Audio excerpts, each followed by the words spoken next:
She was serving water at the wedding when the billionaire saw his late wife's ring on her hand, and he was in tears. Claire Donovan had survived 27 years by keeping her head down and her expectations low. Life had taught her that hope was a luxury she couldn't afford.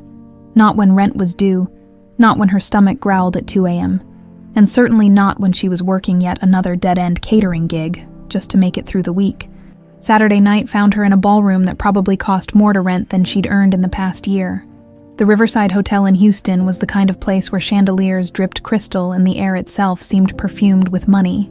White roses, hundreds of them, cascaded from towering centerpieces, and the guests sparkled with jewelry that could have fed a family for months. Claire moved between tables in her black and white uniform, invisible to the people laughing over champagne flutes and designer handbags. She'd gotten used to being invisible. It was safer that way. The event coordinator had barely glanced at her during the morning briefing. Just keep the water glasses filled, don't make eye contact with the guests, and for God's sake, don't drop anything.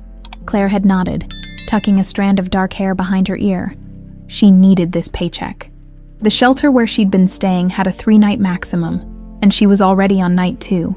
As she lifted her tray and headed toward the main table, her fingers brushed against the ring on her right hand, the only thing of value she owned. The silver band was tarnished now, but the emerald still caught the light, glowing deep green like a secret. It had been her mother's. Well, Martha's, the woman who'd raised her, loved her, and then died when Claire was 15, leaving her with nothing but this ring and a handful of cryptic last words that still haunted her dreams. "Your real mother wanted you to have this," Martha had whispered from her hospital bed, her voice barely audible over the beeping machines. "You come from an important family, Mija. Never forget that." Claire had spent years trying to figure out what that meant. Important family. She'd grown up in a cramped apartment in Baltimore, eating mac and cheese for dinner most nights. Martha had worked double shifts at the hospital just to keep them afloat. There was nothing important about their life, just love and struggle, and making do. But Martha had been insistent, her thin fingers pressing the ring into Claire's palm with surprising strength. "Promise me you'll keep it. Promise me you'll remember," Claire had promised. And 12 years later, she was still keeping that promise. Even as she served water to people who wouldn't notice if she disappeared, she approached the main table, where the wedding party sat in a blur of silk and laughter. Her hands were steady as she refilled glasses, her expression neutral. One of the men at the table, older, maybe in his early 50s, with gray at his temples and an expensive suit, was staring into his drink like it held answers to questions he'd forgotten how to ask. There was something about his face that made Claire pause. He looked sad, not the polite, social sadness of someone making conversation at a wedding. Real sadness, the kind that lived in your bones. She stepped forward to refill his water glass. That's when it happened. The man's gaze drifted upward, probably just checking to see who was serving him, and his eyes landed on her hand, more specifically, on her ring. For a moment, nothing moved. The entire ballroom seemed to hold its breath. Then the glass he was holding slipped from his fingers and shattered against the marble floor. The sound cut through the music and conversation like a gunshot. Heads turned. Claire froze, her heart hammering in her chest. She'd broken the cardinal rule. She'd made a scene, but the man wasn't looking at the broken glass. He was staring at her ring like he'd seen a ghost. "Where?" His voice cracked. He tried again, reaching out to grasp her wrist with trembling fingers. "Where did you get that ring?" Claire's mouth went dry. Up close, she could see tears streaming down his face, uncontrolled and unashamed. The whole table had gone silent now. A woman in a lavender dress touched the man's shoulder. "Edward, what's wrong?" Edward. She didn't know who he was, but clearly everyone else did.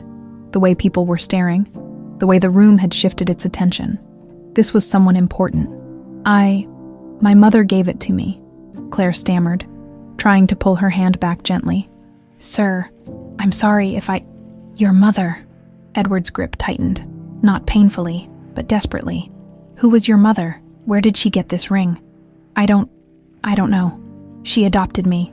She died when I was 15. Claire's voice was shaking now. The tray in her other hand wobbled dangerously. Edward stood abruptly, his chair scraping against the floor. He was tall, imposing, but his face was broken open with emotion. "Come with me, please. I need to talk to you." "Sir, I'm working. I can't just..." "I'll pay whatever they're paying you, triple it." He wasn't asking anymore. His hand was still on her wrist, and his eyes... God, his eyes were desperate. "Please, that ring. It's impossible, but it's... Please." The event coordinator appeared like a vulture sensing carrion. "Mr. Harrington, I apologize for any disturbance." "She's coming with me," Edward said, his voice firm despite the tears. "Cancel whatever obligations she has. I'll cover everything." And then, before Claire could fully process what was happening, she was being guided out of the ballroom, past staring guests and confused staff, into a quiet private room down the hall. Edward shut the door and leaned against it, his breathing ragged. "That ring," he said, pointing at her hand with a shaking finger. "I had it made 29 years ago. It's one of a kind, Colombian emerald custom setting, inscription inside that says E plagi eternos. There is no other ring like it in the world." Claire's mind was spinning. That's not possible, my mother. Martha. She gave it to me. She said my birth mother wanted me to have it." "Look inside," Edward whispered. "Please, look at the inscription." With trembling hands, Claire slid the ring off her finger and tilted it toward the light. She'd never noticed before, but there it was, tiny letters engraved on the inner band. E plus G, Eternos. The room tilted. "I gave that ring to my wife," Edward said, and his voice was breaking apart with every word. "Her name was Grace, 28 years ago. She disappeared. She was 7 months pregnant. They found blood by the pier in San Francisco. They told me she was dead. They told me..." He couldn't finish. He just stood there crying. This powerful man reduced to raw grief. Claire's legs felt weak. "I don't understand. How would my mother have this ring? That's what I need to find out." Edward looked at her then. Really looked at her. And something in his expression shifted. "How old are you? 27? The air left the room. "When's your birthday?" "October 19th, 1997. Edward's knees buckled, and he sank into a chair. "Grace disappeared in August 1997. She was due in October." The words hung between them like a bridge made of impossible hope. "I need to know everything," Edward said, his voice steadier now, focused by desperation. "Everything about your mother, Martha, and how you got this ring. Please, I've been looking for answers for 28 years. Claire nodded slowly, still clutching the ring in her palm, feeling the weight of something much bigger than herself, settling onto her shoulders. Outside the door, the wedding continued. Music played. People laughed. But in this quiet room, two strangers stood on the edge of a truth that would change everything. The private room felt smaller now, like the walls were closing in with the weight of unspoken truths. Claire sat in one of the leather chairs, her hands clasped tightly in her lap, the ring pressed between her palms. Edward paced near the window, his composure slowly returning, though his eyes remained red-rimmed. "I'm sorry," he said finally, his voice hoarse. "I didn't mean to frighten you. It's just seeing that ring after all these years." He trailed off, running a hand through his graying hair. "Let me start from the beginning." Claire nodded, not trusting her voice. Edward pulled up a chair across from her, sitting forward with his elbows on his knees. 28 years ago, my wife Grace and I were on vacation in San Francisco. We'd just found out we were having a girl. Grace was 7 months along. Healthy, happy, everything was perfect. His voice cracked on the last word. On August 15th, she had a routine checkup at a clinic near our hotel. I had a conference call that morning. Some business emergency I thought was so important. He laughed bitterly. I told her I'd meet her for lunch after her appointment. Claire watched as his hands clenched into fists. She never showed up for lunch. I called the clinic. They said she'd left over an hour earlier. I went back to the hotel, checked everywhere. Nothing by evening. I'd called the police. Edward's jaw tightened. They found her purse near Pier 39. There was blood on the concrete. Not a lot, but enough. Her phone was smashed. Her wallet was gone. They thought she was robbed, Claire asked quietly. At first, but there was no body. Days turned into weeks. The police searched the bay, questioned everyone at the clinic, pulled security footage, Nothing. It was like she'd vanished into thin air. Edward's voice dropped to barely a whisper. After 3 months, they officially declared her dead. Probable homicide. They theorized she'd been attacked, killed, thrown into the bay. The current's there. Bodies don't always surface. Claire felt tears burning her eyes. I'm so sorry. I never gave up looking. Edward continued, his gaze distant. I hired private investigators, put up billboards, offered rewards. Nothing. It destroyed me. I built my company into an empire just to fill the void she left. But every day for 28 years I wondered. I wondered if she suffered, if she called for me, if our baby. He couldn't finish. The silence stretched between them, heavy with grief. The ring, Edward said, refocusing. I had it custom made in Colombia. That emerald is from the Muzo mines. Extremely rare color. The jeweler who made it died 15 years ago. It's impossible to replicate. He looked at Claire intently. So the question is, how did your mother get it? Claire took a shaky breath. Martha, my mom. She never talked much about the past. She was from Mexico originally, came to the States in the mid-90s. She worked as a nurse in Baltimore. That's where I grew up. Baltimore? Edward repeated, his mind clearly racing. Not San Francisco. No, she never mentioned San Francisco. Claire twisted her hands together. She was secretive. I always knew something was off. You know, like she was running from something. We moved apartments a lot when I was little. She never had friends over, never talked about family back in Mexico. Did she ever tell you about your birth mother? Claire shook her head. Not until she was dying. She had stage 4 cancer. It came on fast. By the time they caught it, there was nothing they could do. I was 15, sitting by her hospital bed, and Claire's voice broke. She told me I wasn't really hers, that a young woman had given me to her, someone who was in danger. She said my real mother wanted me to have the ring, that I came from an important family. That's all she said. She tried to say more, but she was so weak. The last thing she told me was, never forget who you are. Then she died. Claire wiped her eyes roughly. I've been trying to figure out what that meant for 12 years. I thought maybe I'd been kidnapped, or my birth mother was running from someone. But I had no names, no leads, just this ring. Edward leaned back, processing. Martha was a nurse in Baltimore. Yeah, at Johns Hopkins mostly. She worked in emergency and maternity. Something flickered across Edward's face. What year did she start working there? I'm not sure exactly. Mid-90s, I think. She immigrated in 96 or 97, got her nursing credentials certified. Claire frowned. Why? Edward stood abruptly, pulling out his phone. Because Grace disappeared in August 1997. You were born in October 1997. If Martha was working in a hospital during that time. He started typing rapidly. If Grace somehow survived, if she made it to Baltimore, if she went into labor, you think my mother, your wife, gave me to Martha? Claire's heart was pounding. I don't know, Edward admitted, but it's the only explanation that makes sense. Grace would never have given up that ring unless... He paused, his face pale. Unless she was dying and wanted to make sure you had something from her. The words hung in the air like a death sentence. Claire stood, her legs unsteady. This is crazy. It's too much. I know. Edward's voice was gentle now. I know this is overwhelming. But Claire, I need to find out the truth. I've needed it for 28 years. And if there's even a chance that you're... He stopped, unable to say it out loud. Your daughter, Claire finished, her voice barely audible. Edward nodded, tears streaming down his face again. Will you let me find out? Will you take a DNA test? Let me hire investigators to look into Martha's past, into hospital records from 1997. Claire looked down at the ring in her hand, at the inscription she'd never noticed before. E Pludge, Eternos, Edward and Grace. Forever.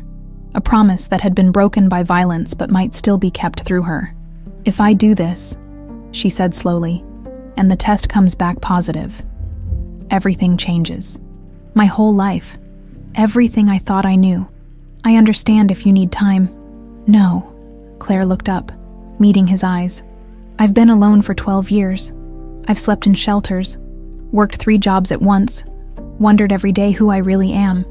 If there's a chance, even the smallest chance, that I have family. She swallowed hard. Then I need to know, whatever the truth is. I need to know. Edward closed his eyes briefly, something like relief washing over his face.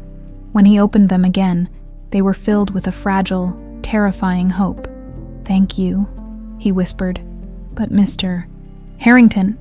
"Edward, please." "Edward," Claire corrected. "What if I'm not? What if this is all just coincidence, a stolen ring, wrong timing?" Edward smiled sadly. "Then at least I'll have tried, and I'll help you find your real family, whoever they are." "You deserve that much," Claire nodded, feeling something shift inside her chest. For the first time in 12 years, she wasn't alone in her search. Outside the room, the wedding reception continued, oblivious, but in this quiet space, two lives had collided, and nothing would ever be the same. The DNA test took 15 minutes. The waiting would take 3 weeks. Claire sat in the passenger seat of Edward's Mercedes, watching Houston's glittering skyline fade behind them as they left the private medical facility. The nurse had been professional, discreet, asking no questions as she swabbed Claire's cheek and labeled the sample.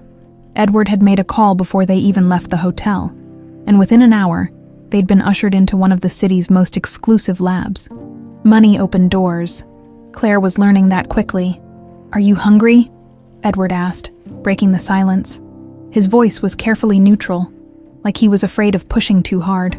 Claire's stomach had been in knots since the ballroom. "I don't think I could eat." "You should try." "When's the last time you had a real meal?" The question wasn't accusatory, just concerned, but it made Claire's cheeks burn anyway. "Yesterday, I had a granola bar for breakfast." Edward's jaw tightened, but he didn't comment. Instead, he pulled into a small diner off the highway. Nothing fancy, just red vinyl booths and the smell of coffee and bacon. Claire almost laughed at the absurdity of it. A billionaire taking her to a truck stop. "I used to come here with Grace," Edward said quietly as they slid into a booth. "Before everything, she loved their pancakes." They ordered in silence.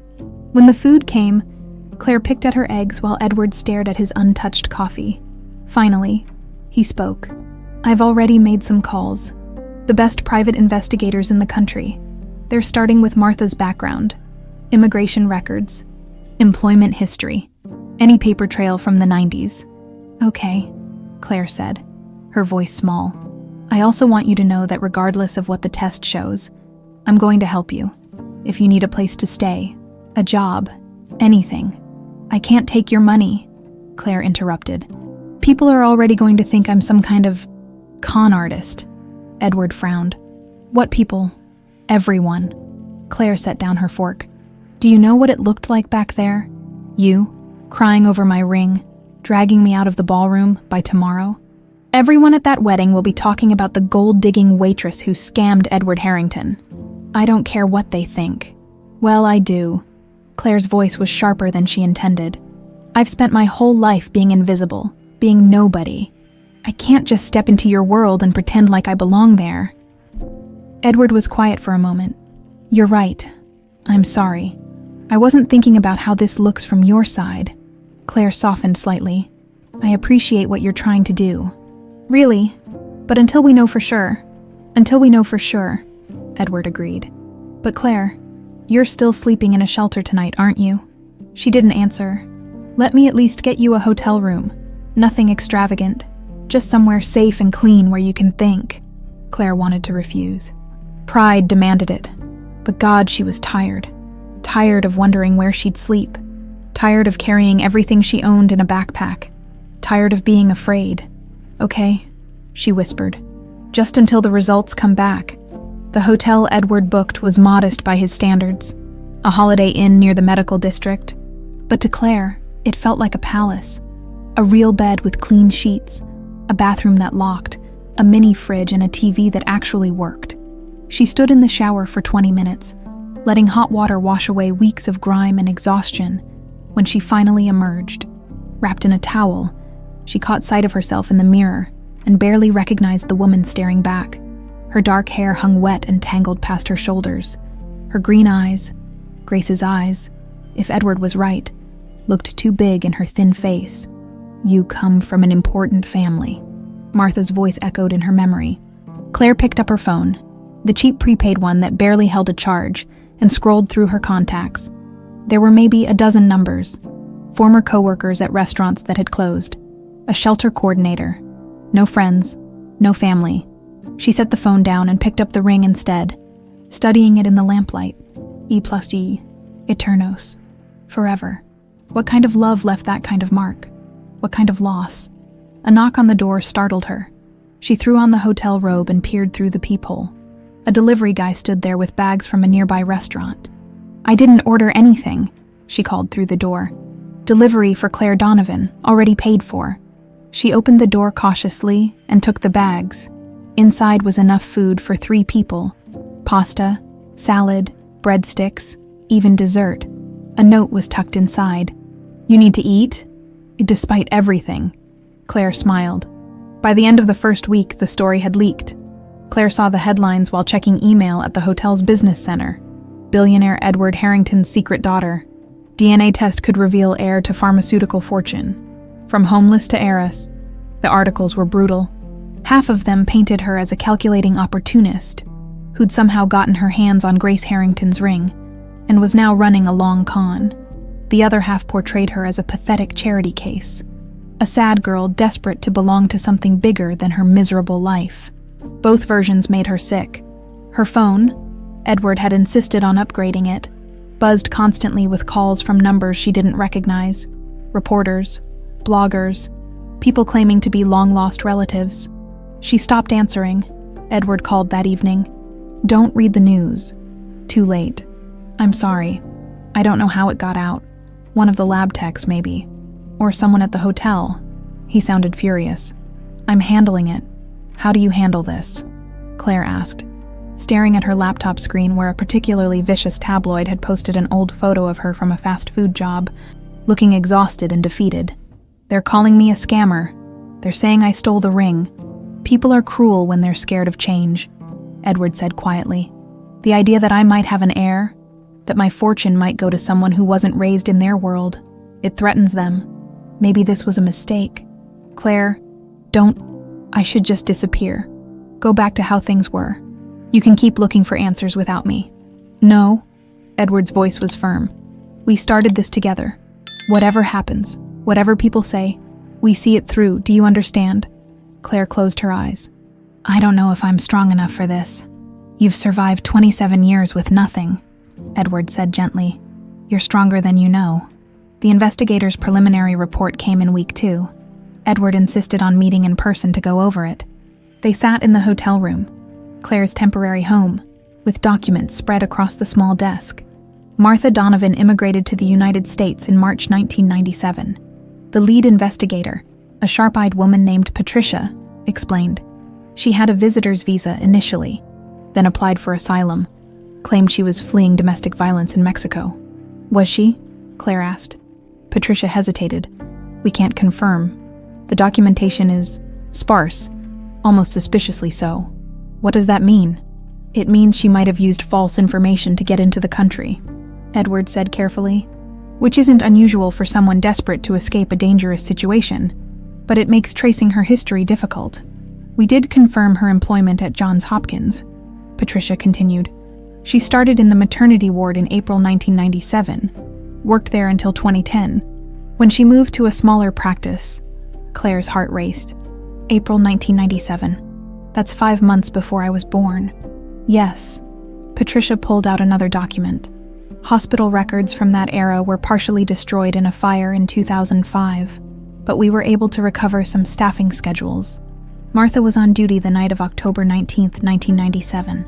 The room went silent. "So she could have been there," Claire whispered. "When I was born. When Grace..." "It's circumstantial," Patricia cautioned.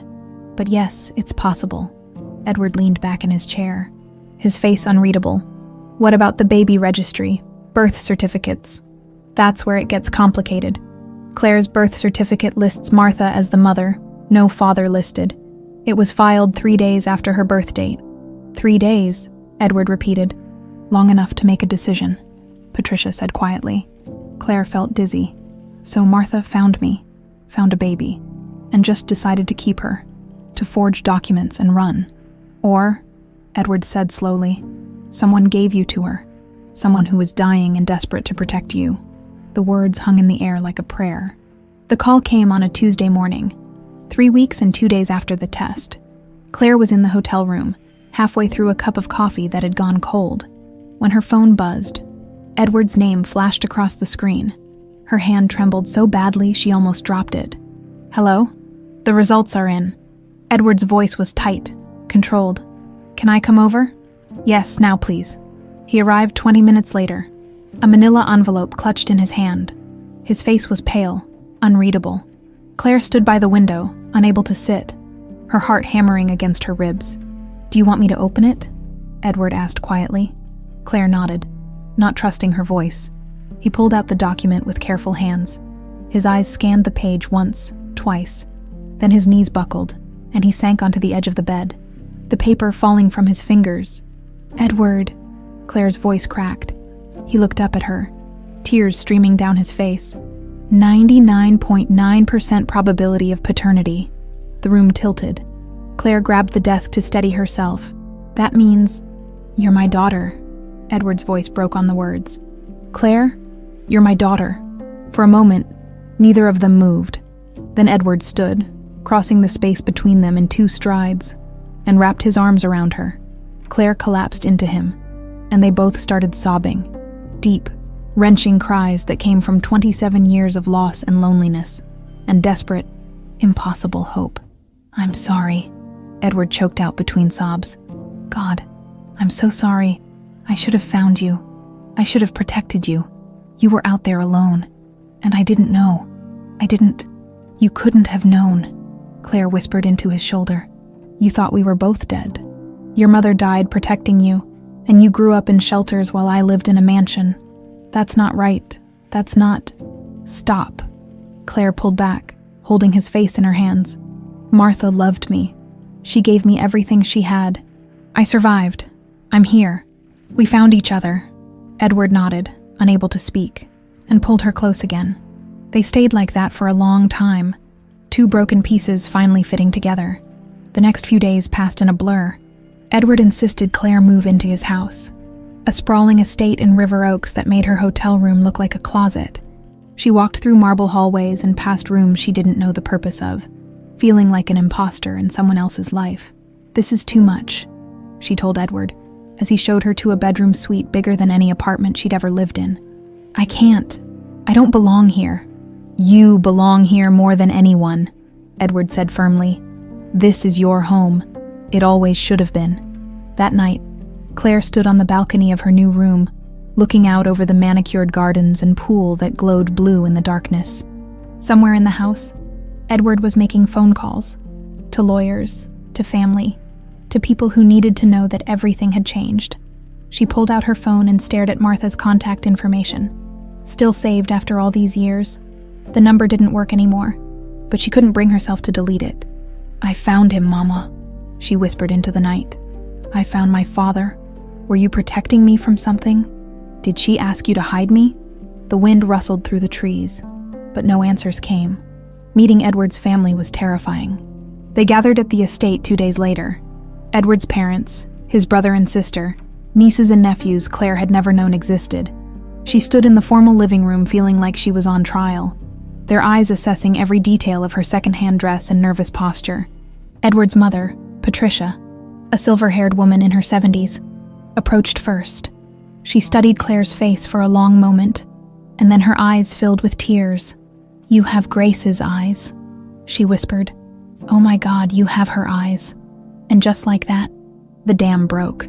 Patricia pulled Claire into a fierce hug, and suddenly everyone was crowding around, touching her shoulder, her hair, crying and laughing and saying her name like a benediction. "We thought we'd lost them both," Edward's father said, his voice gruff with emotion. "We thought our granddaughter died before she ever took a breath." "I'm sorry," Claire said, overwhelmed. "I'm sorry I didn't find you sooner." "Don't apologize," Edward's sister Margaret said firmly. She was younger than Edward, with kind eyes. "You survived. That's what matters. You're here now." They spent hours together, looking through photo albums. Edward brought out pictures of Grace, a beautiful young woman with dark hair and green eyes that matched Claire's perfectly. In one photo, Grace was laughing, her hand resting on her pregnant belly. Claire traced the image with her finger, trying to connect this radiant stranger to the concept of mother. "She would have loved you so much," Patricia said softly. "She was so excited to be a mom. She'd already picked out your name." Claire looked up sharply. "My name?" "Claire. She wanted to name you Claire Rose." Patricia's eyes were wet. "She said it meant bright and beautiful. That's what she wanted for you." The realization hit like a physical blow. Martha kept my name, she knew. She must have known what Grace wanted. Edward nodded slowly. "Martha honored her, even in taking you. She honored your mother's wishes." That evening, Claire asked Edward to take her somewhere.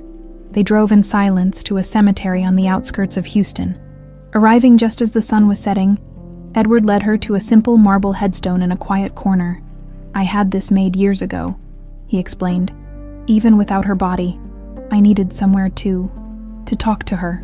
The stone read, "Grace Elizabeth Harrington, beloved wife and mother, 1975-1997, forever in our hearts."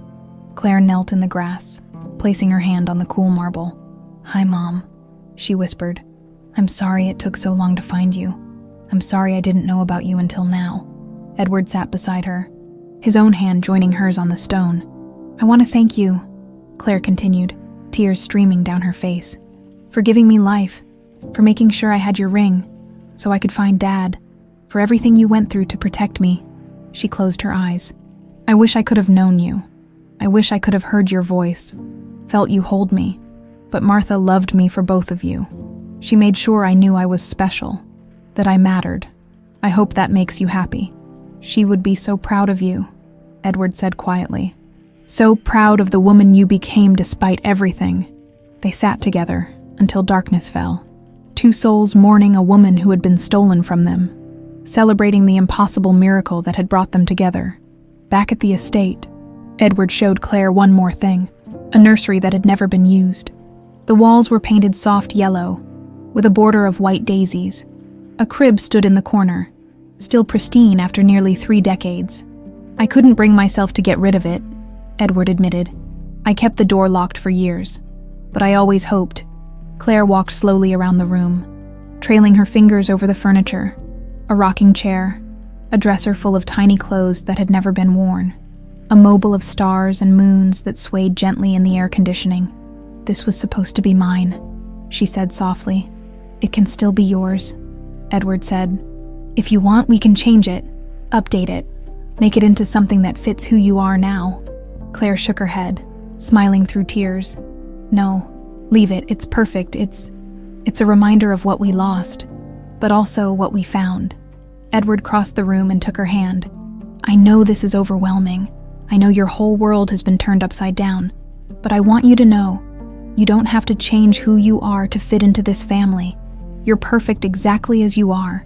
"I'm scared," Claire admitted. "What if I mess this up? What if I can't be the daughter you imagined?" "You already are," Edward said gently. "You're strong, compassionate, resilient. You're everything Grace and I could have hoped for. The rest, the money, the society, all of that, it doesn't matter. What matters is that we found each other." Claire looked at her father. Her father. She was still getting used to that, and felt something shift inside her chest for the first time in 12 years. She wasn't alone. She had a family. She had a home. She had a future. 2 weeks after the DNA results, Patricia, the lead investigator, requested an urgent meeting. Her voice on the phone had been tight, careful, like she was carrying information too heavy to hold alone. Edward and Claire sat in his home office, the door closed against the rest of the world. Patricia spread documents across the mahogany desk with methodical precision. "We found something," she began. "It took some digging, but we located hospital records that survived the fire, specifically records of unidentified patients admitted in late 1997. Claire's hands gripped the armrests of her chair. Edward leaned forward, his face carved from stone. On October 16, 1997, a Jane Doe was brought to Johns Hopkins Emergency, No identification, no belongings. She was in critical condition. Severe malnutrition, dehydration, signs of prolonged captivity. Patricia paused. She was also in active labor. The words landed like bombs. Captivity. Edward's voice was barely a whisper.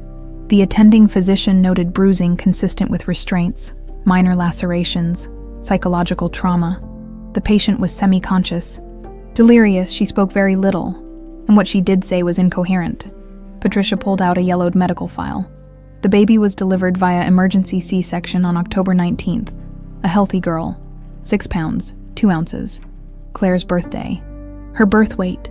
Details Martha had always known, but never explained. What happened to the mother? Edward asked, though his face said he already knew the answer. She remained in critical condition for 3 days, lost consciousness completely on the 2nd day. Medical staff couldn't stabilize her. She'd suffered significant internal bleeding during delivery, complicated by previous untreated injuries. Patricia's voice softened. She died on October 22nd at 3:47 a.m. Cause of death, hemorrhagic shock. The room went silent except for the ticking of an antique clock on the wall. "We need to confirm it was Grace," Edward finally said. "DNA from the remains." "There's more," Patricia interrupted gently. "We tracked down a nurse who worked that ward in '97. She's retired now, living in Pennsylvania. She remembered the case because it haunted her." Patricia pulled out a tablet and played a recorded video. An elderly black woman appeared on screen, her eyes kind but sorrowful. "I'll never forget that night," the woman said. "This poor girl came in, so young, so scared. She'd clearly been through hell. Martha Donovan was the nurse on duty. She took charge immediately, very protective of the patient. We all wondered about the situation, but Martha wouldn't let anyone call the police. Said the girl was terrified. Kept saying, 'They'll find her. They'll kill the baby.'" Claire felt Edward's hand find hers, squeezing tight. "Martha stayed with her through the delivery," the retired nurse continued. "When the baby was born, healthy and crying, this girl, the Jane Doe, she smiled.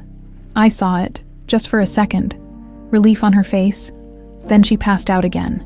The woman's voice cracked. "On the 3rd day, she woke up briefly, maybe an hour before she died. She was so weak, could barely move, but she managed to take off a ring she was wearing and put it in Martha's hand. She pointed at the baby in the nursery and said something like, 'Protect her,' or 'Save her.' Then she said, 'Danger,' and they can't find her." Edward made a sound like he'd been punched. "Martha understood," the nurse said. "I don't know how, but she understood. When the girl died an hour later, Martha was devastated. She sat with the body for a long time, and when administration started asking about what to do with the abandoned infant, the woman shook her head. Martha said she'd take care of it. 3 days later, she was gone. Quit her job, took the baby, disappeared." The video ended. Claire realized she was crying, tears running silently down her face.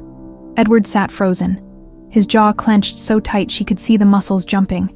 "We cross-referenced dental records," Patricia said quietly. "The Jane Doe was Grace Harrington." Edward's face crumbled. "She was alive," he choked out. "For months, she was alive, and I couldn't find her. She suffered alone. She died alone." "She wasn't alone," Claire said, her voice trembling. "Martha was there. Grace knew someone would protect me. That's why she gave her the ring. Your wife made sure her daughter survived," Patricia added. "Even dying, in unimaginable pain, she fought to keep Claire safe. That's what matters." Edward stood abruptly, walking to the window. His shoulders shook with silent sobs. Claire went to him, wrapping her arms around him from behind. "She loved you," Claire whispered. "She loved us both, enough to hold on, to make sure I'd be okay. I should have found her," Edward said brokenly. "I should have looked harder, searched longer. You couldn't have known. No one could have." Claire turned him to face her. "But we can honor her now. We can find out who did this. We can make sure she didn't die for nothing." Edward nodded, wiping his eyes roughly. "Patricia, the medical records mentioned captivity. Someone held her prisoner. Someone did this to her. We're already investigating," Patricia confirmed. "The injuries, the timeline. This wasn't random. Someone took Grace deliberately and held her for months. Who? Edward's voice turned cold. Dangerous. Who would do this? Patricia hesitated. We have a theory, but we need more evidence before... Tell me. Charles Whitmore. The name hung in the air like poison. Claire watched Edward's face transform from grief to something harder, darker. Whitmore. You filed charges against him in 1996, Patricia said. Corporate fraud, illegal pharmaceutical testing. Your testimony destroyed his company, cost him billions. He swore revenge. He said it was business, Edward said slowly. Just business, nothing personal. Men like Whitmore don't separate business from personal, Patricia replied. We found financial records, large cash withdrawals in July and August 1997, payments to shell companies that don't exist anymore. We're tracing the connections, but it's going to take time. He took Grace to hurt me, Edward said, his voice hollow. He took my pregnant wife and he couldn't finish. Claire felt rage building in her chest, hot and fierce. Can we prove it? Can we make him pay? That's what we're working on, Patricia said. But Whitmore is careful. He's insulated by lawyers and money. We need concrete evidence linking him to the kidnapping. Then find it, Edward said. I don't care what it costs. I don't care how long it takes. Find everything. That evening, Claire found Edward in Grace's old study, a room he'd preserved exactly as she'd left it. Photos covered every surface. Grace laughing. Grace on their wedding day. Grace with her hand on her pregnant belly. I used to come here when I missed her, Edward said without turning. I'd sit in her chair and pretend she was just in the next room. Claire picked up a photo of Grace at the beach, her hair blowing in the wind. Tell me about her. Not how she died, how she lived. Edward smiled, sad but genuine. She was brilliant, top of her class in college, could have done anything, but she wanted to help people, worked at a free clinic, volunteered at shelters. He laughed softly. She's the one who taught me that money means nothing if you don't use it for good. She sounds amazing. She was. She was funny too. Terrible at cooking but insisted on trying. Once set the kitchen on fire making pasta. Edward's smile faded. When she found out she was pregnant, she cried for an hour. Happy tears. She said it was the best moment of her life. Claire set down the photo carefully. I wish I could have known her. She knew you, Edward said. For 7 months she carried you, loved you, and in those last moments, she made sure you'd survive. That's the kind of mother she was. They stood together in the fading light, surrounded by memories of a woman who'd given everything to protect the daughter she'd never get to raise. We're going to find who did this, Claire said firmly. We're going to make them answer for what they took from us. Edward nodded, his jaw set. Yes, we are. 3 weeks of investigation later, Patricia walked into Edward's office with a file thick enough to prosecute a war criminal. Claire sat beside her father, both of them tense, ready for whatever truth was about to emerge. We've got him, Patricia said simply, laying the file on the desk. Charles Whitmore orchestrated Grace's kidnapping. Edward's hands clenched into fists. Proof. Substantial. Let me walk you through it. Patricia opened the file, revealing bank statements highlighted in yellow. After you testified against Whitmore in 1996, his pharmaceutical empire collapsed. He lost $2 billion, his reputation, everything. He blamed you personally. I know all this, Edward said impatiently. What you don't know is that he hired a private security firm, really just a front for mercenaries. In early 1997, we found the contracts buried in offshore accounts. She pulled out documents covered in legal jargon. The company was called Sentinel Solutions. It dissolved in 1998, but we tracked down 2 former employees. And, Claire's voice was tight, one's dead, murdered in 2003, execution style. The other, Marcus Reed, is in prison for unrelated crimes. He agreed to talk in exchange for a reduced sentence. Patricia pulled up a video on her laptop. This is from yesterday. The screen showed a hard-looking man in his 60s, prison jumpsuit hanging loose on his frame. His eyes were cold but steady. Whitmore hired us in March 97, Reed said on the recording. 5 of us. The job was surveillance first, tracking Edward Harrington's wife, learning her routines. Then, when they went to San Francisco, We were told to grab her. Claire felt sick. The plan was clean, Reed continued. No witnesses, no body, no trace. Make it look like she just vanished. Whitmore wanted Harrington to suffer, to spend the rest of his life wondering. He said it was more painful than just killing her. Edward made a sound like a wounded animal. We took her from the clinic parking lot. She fought hard for a pregnant lady, but we had numbers, sedated her, drove her to a warehouse Whitmore owned in Oakland. He'd set it up like a cell, bed, bathroom, enough to keep her alive, but nothing else. Reed's face showed no remorse. Whitmore visited once, told her exactly why she was there, said her husband destroyed his life, so he'd destroy Harrington's. Where were you during this? Patricia's voice came from off-screen, rotating shifts, making sure she didn't escape, feeding her, keeping her compliant. Reed shifted uncomfortably. Look, I'm not proud of it, but it was just a job, you know? We didn't hurt her beyond the initial grab. She was 7 months pregnant, Patricia said coldly. Yeah, well, Whitmore said she'd be released eventually. After the baby was born, after Harrington had suffered enough, Reed shrugged. But then she went into labor early. October, I think. We weren't prepared for that. Whitmore panicked. A dead pregnant woman would bring heat he couldn't handle. He ordered us to dump her at a hospital. Which hospital? I don't know. Jimmy handled that part. He's the one who got killed in '03. Probably knew too much. Reed leaned back. We scattered after that. Whitmore paid us off, and the company dissolved. I figured the woman died. The baby too. Just another job gone wrong. The video ended. Claire was shaking. Edward sat motionless, his face a mask of barely controlled rage. There's more, Patricia said. We found the warehouse. It's been demolished, but we pulled property records showing Whitmore owned it through a shell corporation. We also found medical supply orders that matched the timeline. Pregnancy vitamins, basic obstetric equipment. He was planning to hold Grace until she gave birth. Then what? Claire asked. What was he going to do with me? Patricia looked uncomfortable. Reed didn't know, but given Whitmore's profile, probably leverage, keep the baby to ensure Harrington's silence about the kidnapping. He was going to ransom my daughter, Edward said, his voice dead. Keep Grace prisoner, use our child as blackmail. It appears so, but Grace going into early labor disrupted everything. They weren't equipped for a medical emergency, and Whitmore couldn't risk a murder investigation. Patricia closed the file. That's why they dumped her at Johns Hopkins. They thought she'd die before she could talk. They didn't expect Martha to protect the baby.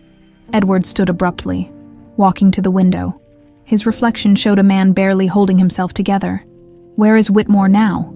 His estate in Palm Beach. He's lived there for 20 years. Completely insulated, powerful lawyers, political connections. Enough money to bury anything. Not anymore. Edward turned, and Claire saw something terrifying in his eyes. Cold, calculated fury. We're taking everything from him. His freedom, his fortune, his legacy. Everything. Edward, Patricia said carefully, this is enough for an arrest. But prosecution is tricky. Reed's testimony is valuable, but defense attorneys will tear apart a convicted felon's credibility.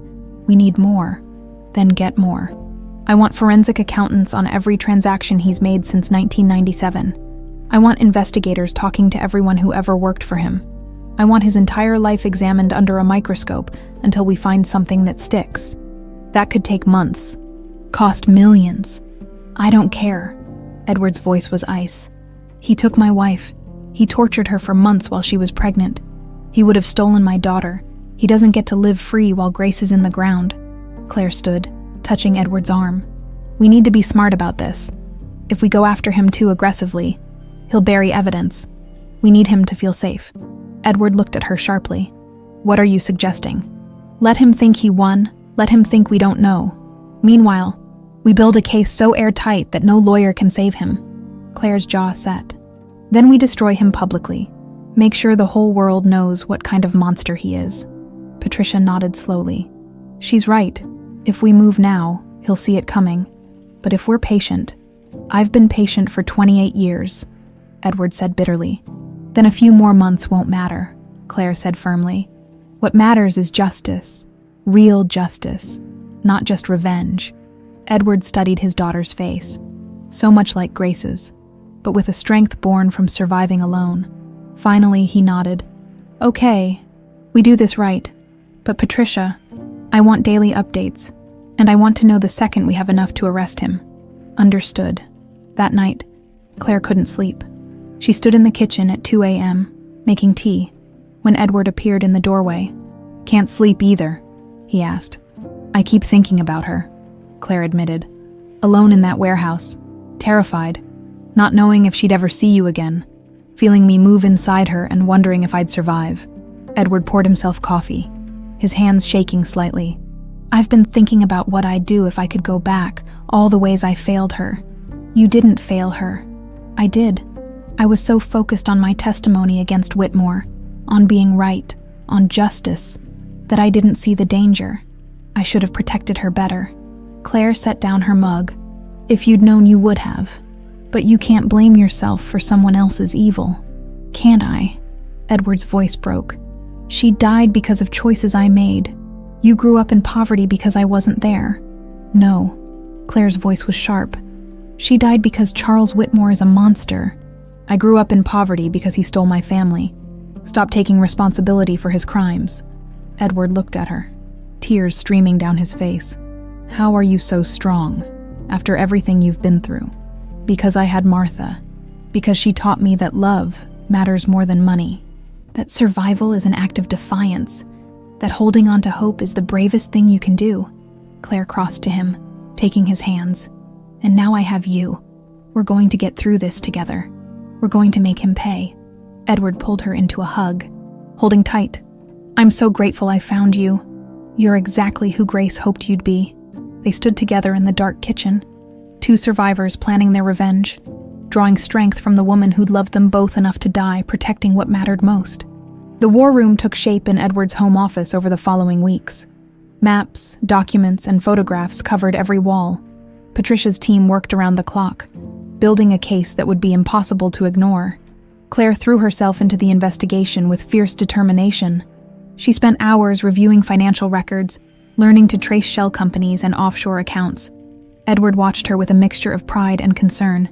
She was relentless, barely sleeping, driven by a rage that matched his own. You need to rest, he told her one evening, finding her still at the desk at midnight. I will, after we get him.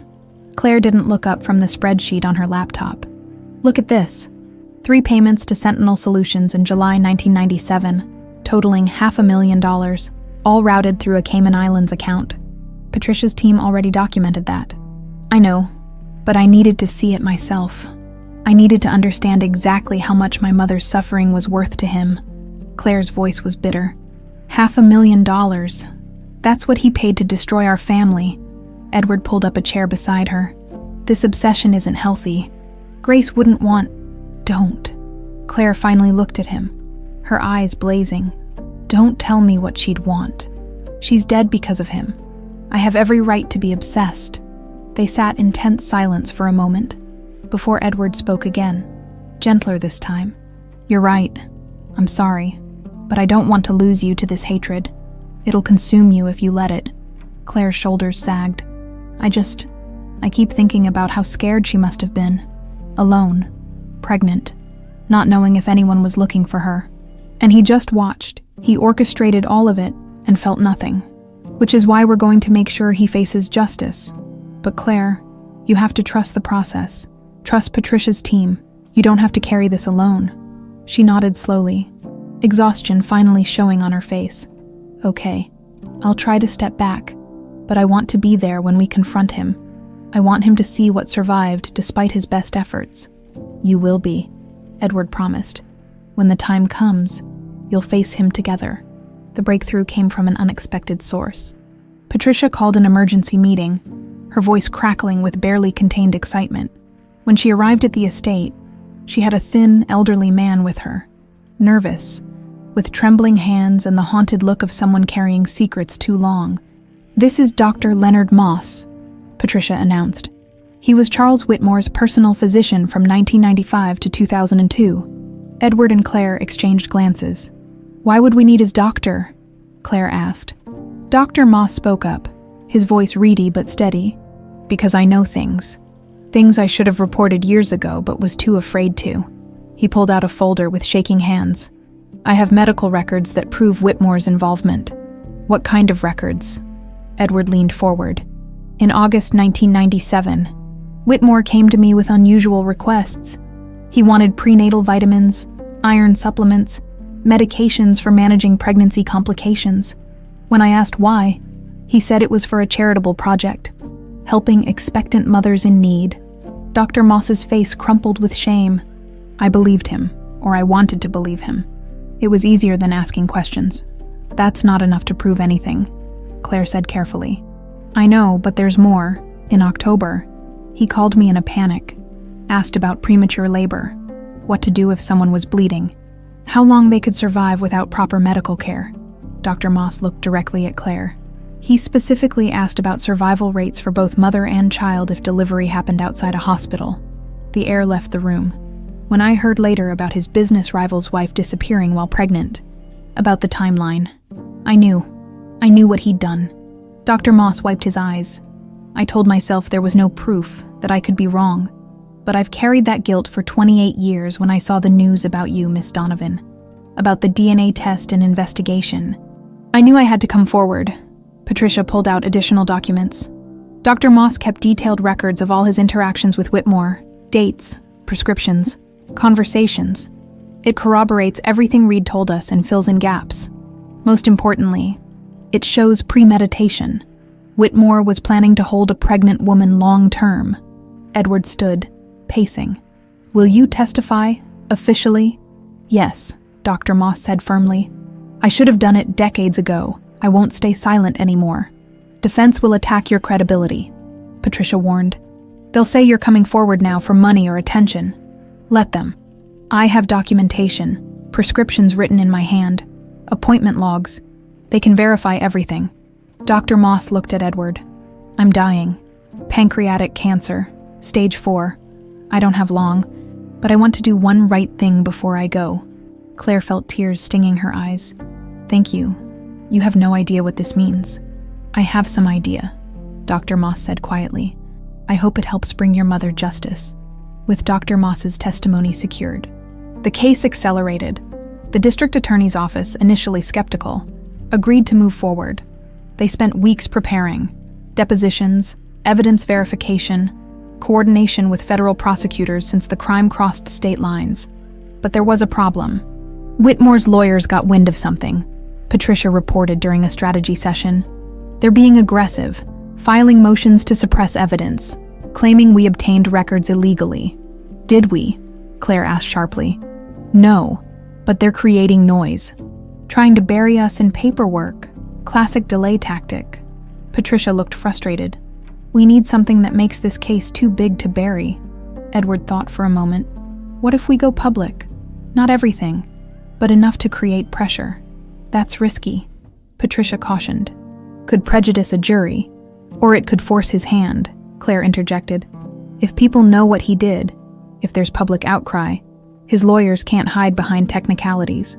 We'd need to be strategic, Edward mused. Not a press conference. Something more personal. Claire's eyes lit up. An interview. One of the major networks. Tell our story. Grace's disappearance. My childhood. Finding each other. Then reveal that we know who's responsible. That puts a target on your back, Edward warned. Whitmore will come after you personally. His lawyers will attack your character. Dig up every difficult moment of your past. Let them try. Claire's jaw was set. I've survived worse than Charles Whitmore. And if going public helps convict him, it's worth it. Patricia nodded slowly. I can reach out to some contacts.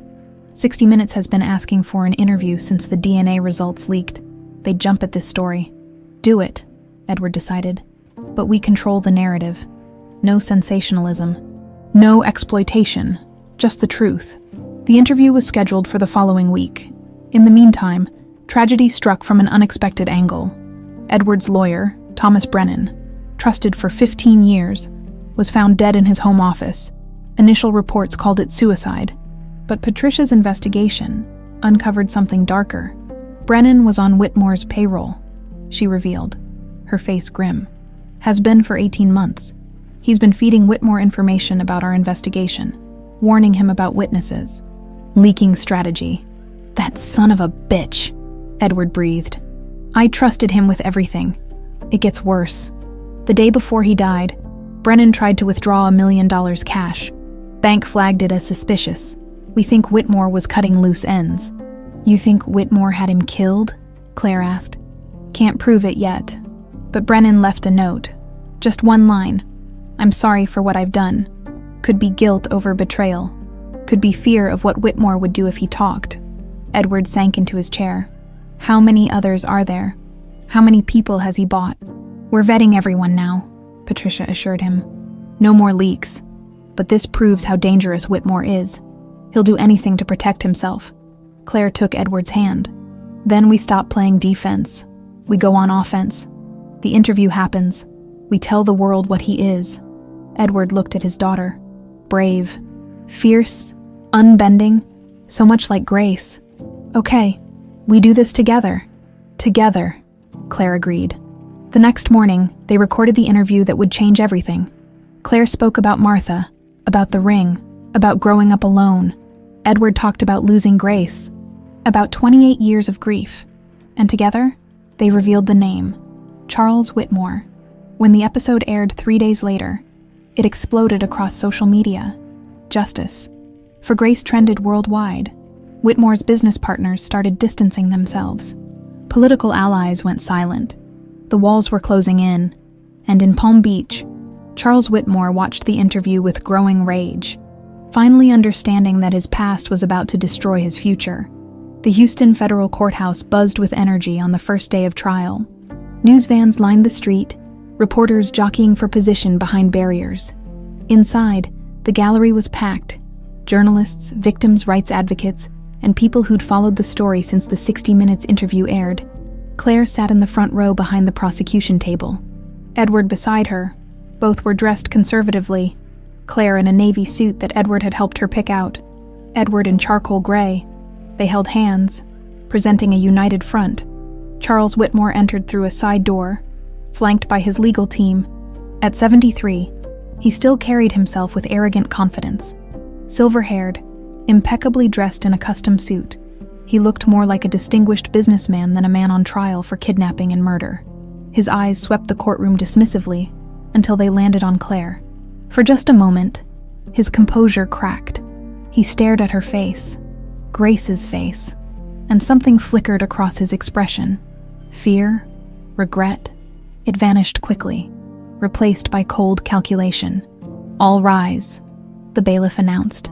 Judge Margaret Chen entered.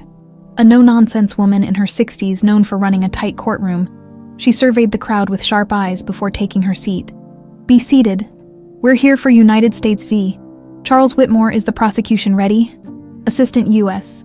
Attorney Karen Morrison stood, a formidable woman with 20 years of experience in high-profile cases. Ready, Your Honor. Defense. Whitmore's lead attorney, Gerald Hutchins, famous for defending white-collar criminals, rose smoothly. Ready, Your Honor. Then let's proceed with opening statements. Morrison's opening was devastating. She walked the jury through Grace's disappearance, the months of captivity, the abandoned delivery at Johns Hopkins. She showed them photos of Grace, vibrant, alive, happy, then photos of the warehouse where she'd been held. Grace Harrington was 22 years old when she was kidnapped, Morrison said, her voice carrying through the silent courtroom. She was 7 months pregnant, excited to become a mother. She had her whole life ahead of her, and Charles Whitmore took all of that away because he wanted revenge on her husband.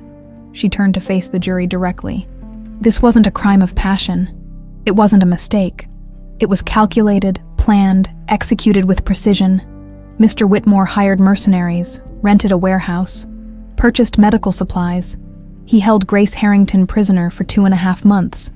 And when she went into premature labor, when she needed medical help, he dumped her at a hospital like garbage and hoped she'd die before she could talk. Morrison paused, letting that sink in. She did die, but not before she protected her daughter.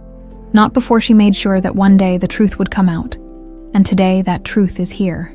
Claire Donovan, Grace's daughter, who survived against all odds, is here to see justice done. Claire felt Edward squeeze her hand as every eye in the courtroom turned to her. The defense will try to create doubt, Morrison continued. They'll attack witness credibility, question evidence, suggest alternative theories. But the facts are clear. Charles Whitmore destroyed a family out of spite, and now he must answer for it. Hutchins' opening was exactly what Claire expected. Slick, persuasive, designed to create reasonable doubt. "Ladies and gentlemen, this is a tragedy," he began, his voice full of false sympathy. "A young woman died 28 years ago. A child grew up without her mother. No one disputes that these things happened. What we dispute is who's responsible." He gestured toward Whitmore, who sat with perfect posture, his face a mask of wounded dignity. Charles Whitmore is a 73-year-old philanthropist. He's donated millions to hospitals, schools, medical research. He's built a life dedicated to helping others. And now, because of a business dispute decades ago, he's being accused of monstrous crimes. Hutchins paced before the jury box. The prosecution's case relies on the testimony of convicted criminals, a dying doctor with questionable motives, and circumstantial financial records. They have no physical evidence placing Mr. Whitmore at any crime scene. No witnesses who saw him commit any crime. Just speculation and coincidence. Claire felt rage building in her chest, but Edward's steady hand kept her grounded. Marcus Reed, their star witness, is serving 20 years for armed robbery and assault. Dr. Moss is dying and desperate for relevance. The so-called evidence is open to interpretation. Hutchins turned to face Morrison. The prosecution wants you to convict based on emotion, not facts. They want you to look at Mrs. Donovan and feel sorry for her. And you should, but sympathy isn't evidence. And without real evidence, you must acquit. The prosecution's case unfolded over 2 weeks. Marcus Reed testified first, detailing the kidnapping with clinical precision. Hutchins tried to shred his credibility during cross-examination, highlighting his criminal record and the deal he'd made for reduced sentencing. "Isn't it true you'd say anything to get out of prison early?" Hutchins demanded. "I'm saying the truth," Reed replied steadily. "I did terrible things, and I'm paying for them, but I'm not going to let Whitmore walk free when he's worse than any of us." Dr. Moss testified next, his frail form requiring assistance to the stand. But his memory was sharp, his documentation thorough. He walked the jury through every interaction with Whitmore, every suspicious request, every red flag he'd ignored. "Why come forward now?" Morrison asked gently. "Because I'm dying, and I don't want to meet my maker with this on my conscience." "Doctor," Moss said simply, "I enabled a monster. The least I can do is help stop him." Forensic accountants testified about the financial trail. Medical examiners confirmed Grace's identity and cause of death. Former Sentinel Solutions employees corroborated Reed's testimony. Then came the moment Claire had been preparing for, Edward's testimony. He took the stand with quiet dignity, recounting the day Grace disappeared, the agonizing years of searching, the hope that died a little more each day. "Did you have any business dealings with Charles Whitmore before your wife's disappearance?" Morrison asked. "Yes. I testified against his company in a fraud case in 1996. My testimony helped convict him and shut down his pharmaceutical operation." "How did Mr. Whitmore react?" "He was furious. Threatened me in the courthouse hallway, said I'd ruined his life and he'd make sure I knew what that felt like." Murmurs rippled through the gallery. Judge Chen called for order.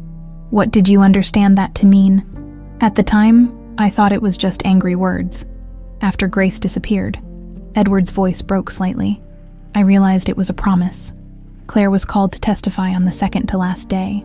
She walked to the stand on shaking legs, very aware of Whitmore's eyes boring into her.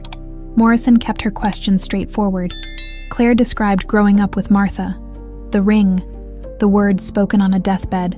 She talked about surviving homelessness, working dead-end jobs, never knowing who she really was. "When you found out Grace was your mother, how did that make you feel?" Morrison asked. "Grateful," Claire said, her voice steady. "Grateful that she fought so hard to protect me, angry that someone took her away, determined to make sure she didn't die for nothing." Then came cross-examination. Hutchins approached with predatory confidence. "Miss Donovan, isn't it true that you went years without stable housing?" "Yes." And you've struggled financially your entire adult life. Yes. So when you discovered Edward Harrington was a billionaire, that must have been quite convenient. Objection. Morrison was on her feet. Counsel is implying. Sustained Mr. Hutchins, tread carefully. But the seed was planted. Hutchins smiled slightly. Miss Donovan, how can this jury be sure you're not simply an opportunist who found a ring and created an elaborate story? Claire met his eyes without flinching. Because I have DNA proof. Because I watched my father cry when he realized his daughter survived. Because nothing about this has been convenient. It's been painful, and terrifying, and heartbreaking. Her voice gained strength. And because, unlike your client, I don't need to lie about who I am. The gallery erupted in applause. Judge Chen gavelled for order, but Claire saw several jurors nodding. The darkest moment came during a lunch recess. Claire and Edward were in a private room when Patricia burst in, her face ashen. We have a problem. A witness just came forward. Someone claiming they saw Grace alive in Seattle in 1998, 6 months after she supposedly died. Edward went pale. That's impossible. It's a lie, Patricia said firmly. But the defense is calling her this afternoon. They're trying to create doubt about whether Grace actually died in Baltimore. Claire felt panic rising. Can they do that? They can try. We'll have to discredit her on cross-examination. The defense's surprise witness, a middle-aged woman named Sharon Kelly, testified that she'd met a woman named Grace at a coffee shop in Seattle, heavily pregnant, talking about running from someone. The jury looked confused, shaken, but Morrison was ready. During cross-examination, she produced bank records showing Kelly had received $50,000 from a shell company linked to Whitmore 2 weeks earlier. She also showed that Kelly had never mentioned this Grace sighting until Whitmore's lawyers contacted her. You're being paid to lie, aren't you, Miss Kelly? Morrison demanded. You took $50,000 to come here and tell a story designed to help a kidnapper go free. Kelly broke down, admitting through tears that Whitmore's lawyers had coached her, promised her money if she could create reasonable doubt. Judge Chen looked furious. The witness's testimony is stricken from the record, Mr. Hutchins. Consider yourself fortunate I'm not holding you in contempt. Closing arguments came next. Morrison was powerful, connecting every piece of evidence, every testimony, into an unbreakable chain. Hutchins fought hard, but the paid witness had damaged his credibility. The jury deliberated for 6 hours when they filed back in. Claire couldn't breathe. Edward gripped her hand so tightly it hurt. Has the jury reached a verdict? Judge Chen asked. We have, Your Honor. On the charge of kidnapping, how do you find? Guilty, the courtroom exploded. Claire felt tears streaming down her face. On the charge of conspiracy to commit murder, how do you find? Guilty. Edward pulled Claire into his arms, both of them sobbing. Behind them, the gallery roared with approval. Across the aisle, Charles Whitmore sat frozen, his face finally showing the fear he'd hidden for so long. Justice, after 28 years, had finally arrived. The sentencing hearing took place 3 weeks later. The courtroom was quieter this time. The media circus had moved on to the next scandal, leaving behind only those who truly cared about the outcome. Judge Chen reviewed the pre-sentencing report with a grave expression. Charles Whitmore stood before her, diminished somehow, his expensive suit unable to hide the defeated slope of his shoulders. The jury's guilty verdict had stripped away his armor of arrogance. Mr. Whitmore, Judge Chen began, her voice cutting through the silence. I've presided over many difficult cases in my career, but few have revealed such calculated cruelty. You didn't act in passion or desperation. You orchestrated the suffering of an innocent young woman to satisfy your need for revenge. Whitmore's jaw tightened, but he remained silent. Grace Harrington was 22 years old, pregnant, with her whole life ahead of her. You stole that life. You orphaned a child before she was even born, and you showed no remorse. Not during the crime, not during the trial, not even now. Judge Chen's eyes were hard. The law provides guidelines for sentencing, but it also allows for consideration of exceptional circumstances. This case certainly qualifies. She paused, looking down at her notes. On the charge of kidnapping resulting in death, I sentence you to life imprisonment without the possibility of parole. On the charge of conspiracy to commit murder, I sentence you to an additional 25 years, to run consecutively. Furthermore, I'm ordering the forfeiture of all assets obtained through criminal enterprise, which the prosecution has demonstrated includes substantial portions of your wealth." The words landed like hammer blows. Whitmore swayed slightly, gripping the table for support. "You'll spend the rest of your life in prison, Mr. Whitmore. And every day, I want you to remember the young woman you killed and the family you destroyed." Judge Chen brought down her gavel. Court is adjourned.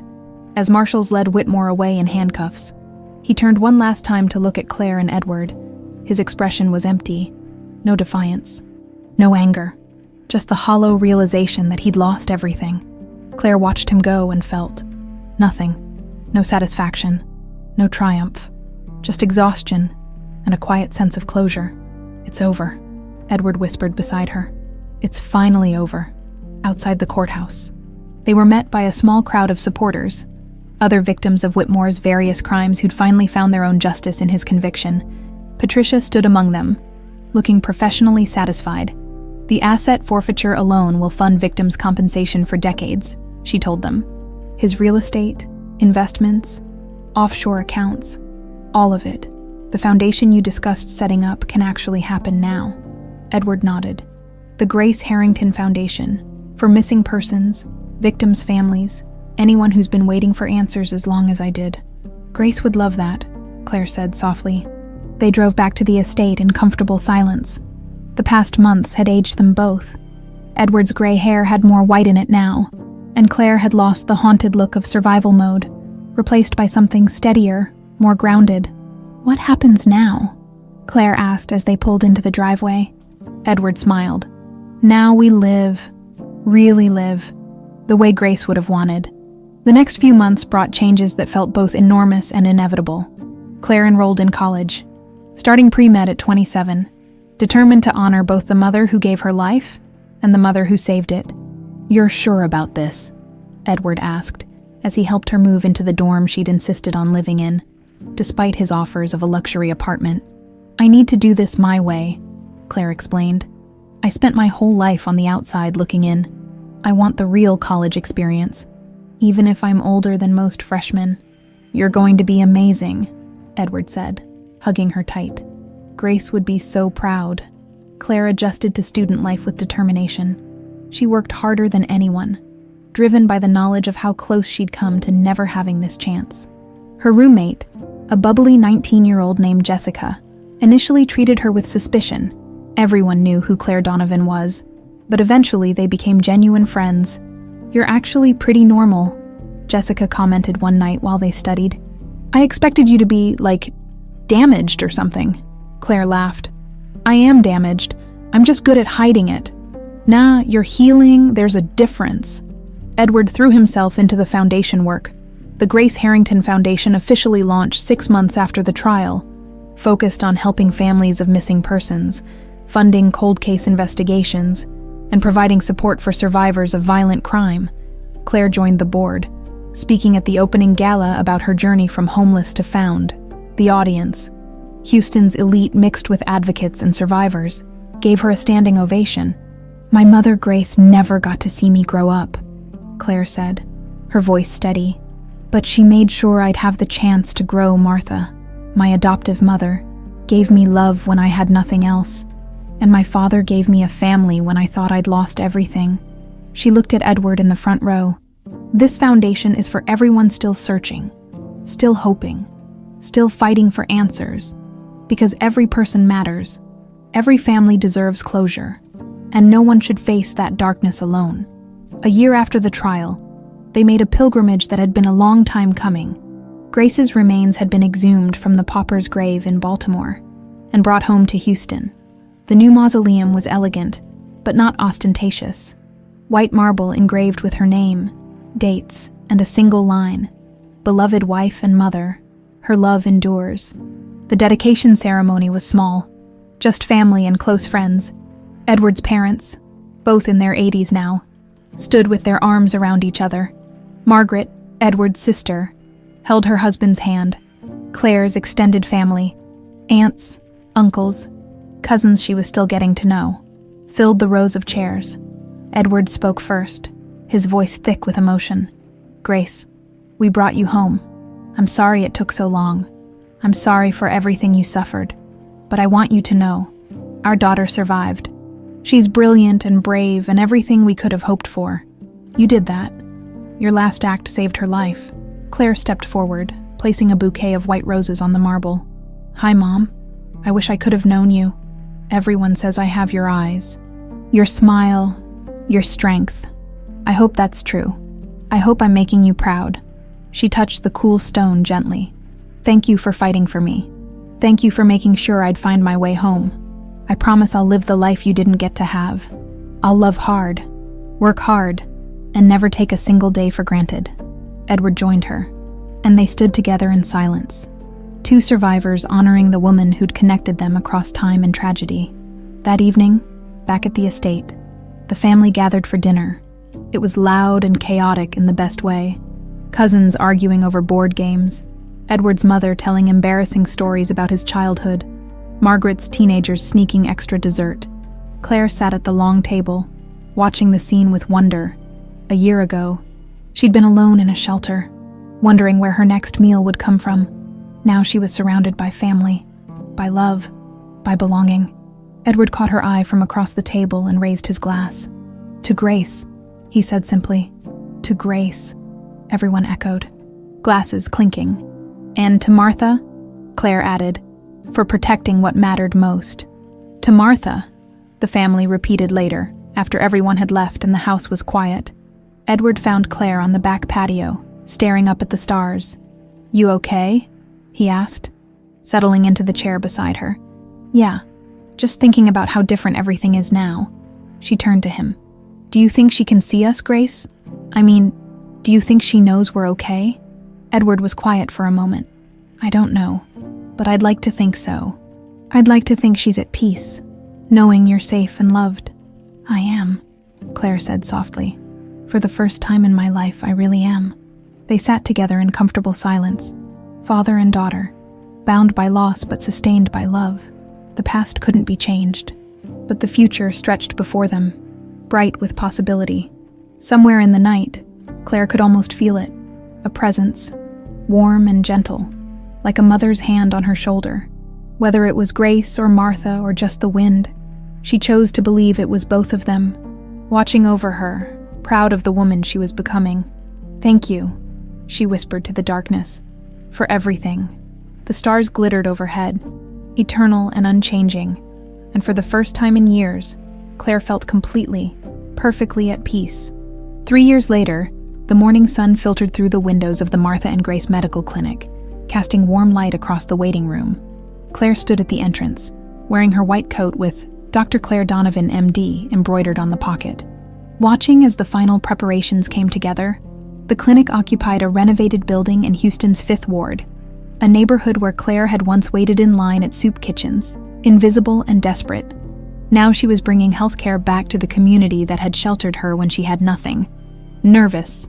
Edward asked, appearing beside her with 2 cups of coffee. "Terrified," Claire admitted with a smile. "What if no one comes? What if I'm not ready?" "You're more than ready, and they'll come." Edward gestured to the windows, where a line of people already stretched down the block. "Look," Claire's eyes filled with tears. Families with children, elderly folks with canes, people who looked like she once had, worn down by life but still hoping. They were here because she'd promised them something simple but revolutionary. Healthcare without judgment, without bills, they couldn't pay, without barriers. "Your mother would be so proud," Edward said softly. Both of them. The clinic had been Claire's dream since finishing medical school the previous year. She'd graduated top of her class. But unlike her classmates chasing prestigious residencies and 6-figure salaries, Claire had a different calling. She'd spent too many nights in emergency rooms as a patient unable to pay, seen too many people suffer because they couldn't afford care. The clinic's funding came from the Grace Harrington Foundation, but the vision was all Claire's. She'd recruited a team of doctors, nurses, and social workers who shared her commitment. They'd offer primary care, prenatal services, mental health support, everything the community needed but couldn't access. "Ready to open the doors?" asked Dr. Sarah Chen, Claire's co-founder and closest friend from medical school. Claire took a deep breath, straightening her coat. The ring, Grace's ring, hung on a chain around her neck, resting over her heart. She touched it briefly, drawing strength. Let's do this. The grand opening was everything Claire had hoped for. Local news covered the event, but more importantly, patients flooded in. She spent the day seeing patients, each story a reminder of why this mattered.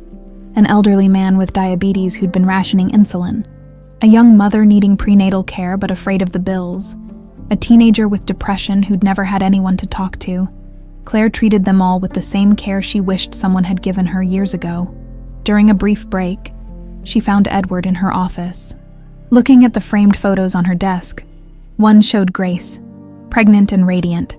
Another showed Martha in her nursing uniform, smiling warmly. A third was recent, Claire and Edward at her medical school graduation, both beaming. "This office," Edward said, "it's like a shrine to the women who made you who you are." "They did," Claire agreed. "Grace gave me life. Martha gave me love. You gave me a future. And now I'm trying to give back." Edward pulled her into a hug. "You're doing more than giving back. You're changing lives just like Grace always wanted to do." The dedication ceremony that evening brought together everyone who mattered. The clinic's community room was packed with board members, donors, local officials, and most importantly, people from the neighborhood who'd already been helped. Claire stood at the podium, looking out at the crowd. Her grandmother Patricia sat in the front row beside Edward, both of them already crying. Margaret and her family filled another row. Former shelter residents who'd become friends sat together, proud of one of their own who'd made it out. 3 years ago, Claire began, her voice steady, I was serving water at a wedding, sleeping in shelters, wondering if I'd ever be anything more than invisible. I had one possession that mattered, a ring my mother Martha gave me, with words that suggested I came from something bigger than my circumstances. She paused, touching the chain at her neck. That ring led me to my biological father and the truth about my birth mother, Grace. It gave me answers I'd searched for my whole life. But more than that, it gave me purpose. Claire's eyes scanned the room, landing on faces that looked like hers once had. Tired, struggling, but still fighting. Grace Harrington was going to be a doctor. She wanted to help people who couldn't help themselves. She died before she got that chance. And Martha Donovan was a nurse who dedicated her life to caring for others, often at great personal cost. This clinic, she continued, her voice growing stronger, honors both of them. It's named for the woman who gave me life and the woman who saved it. It exists because they taught me, through their actions, their sacrifices, their love, that every person matters, that healthcare is a right, not a privilege, that no one should suffer alone. The room erupted in applause. Claire waited for it to quiet before finishing. To everyone who walks through these doors, you are seen, you are valued, you matter, and we're here to help. No questions asked, no judgment passed, because that's what Grace would have done. That's what Martha did every day, and that's what we're going to keep doing, for as long as this community needs us. As people stood, applauding and wiping tears, Claire felt Edward's hand on her shoulder. She turned to see him smiling through his own tears. She would be so proud, he whispered, after the ceremony as the crowd thinned. Claire and Edward slipped away to the one place that felt right, Grace's grave, glowing softly in the evening light.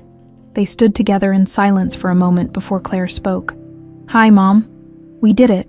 The clinic opened today. We saw 63 patients. 63 people who needed help and got it. She knelt, placing fresh white roses on the marble. I wish you could have been there. I wish I could have introduced you to Mrs. Rodriguez, who came in with her granddaughter for vaccines. Or Mr. Johnson, who finally got his blood pressure under control. Or Sarah, the teenager I referred to counseling who reminds me so much of myself at that age. Lost but looking for hope. Edward knelt beside her. Grace, our daughter is a doctor. She's brilliant, compassionate, everything you would have been. She's changing the world. One patient at a time, and she's happy. Really, truly happy. Claire leaned against her father's shoulder. Do you think she knows that we're okay now? I think she's known all along, Edward said softly. The ring led you to me. Martha protected you until the right moment. It's like Grace orchestrated everything from wherever she is now. They sat together as the sun set, painting the sky in shades of orange and pink. Claire thought about the impossible journey that had brought her here. From abandoned baby to homeless survivor to doctor and daughter. Every step had been hard-won, but every step had mattered. "Dad," she said quietly. "Yeah, thank you. For not giving up on finding answers. For loving me even when you weren't sure. For giving me the family I always dreamed of." Edward pulled her close. "Thank you for surviving. For being strong when you had every reason to give up. For being exactly who you are." As darkness fell, they walked back to Edward's car. Claire looked back at the clinic one more time, its lights glowing warmly in the night. A beacon for anyone who needed help. Her phone buzzed. A text from Sarah. "First day was amazing. Already have 30 appointments scheduled for tomorrow. You did good, boss." Claire smiled, typing back. "We did good. See you in the morning." The drive home was quiet, comfortable. When they pulled into the estate's driveway, Claire noticed the stars were exceptionally bright tonight. "E plug, eternos," she murmured, touching the ring at her neck. "Forever, forever," Edward echoed.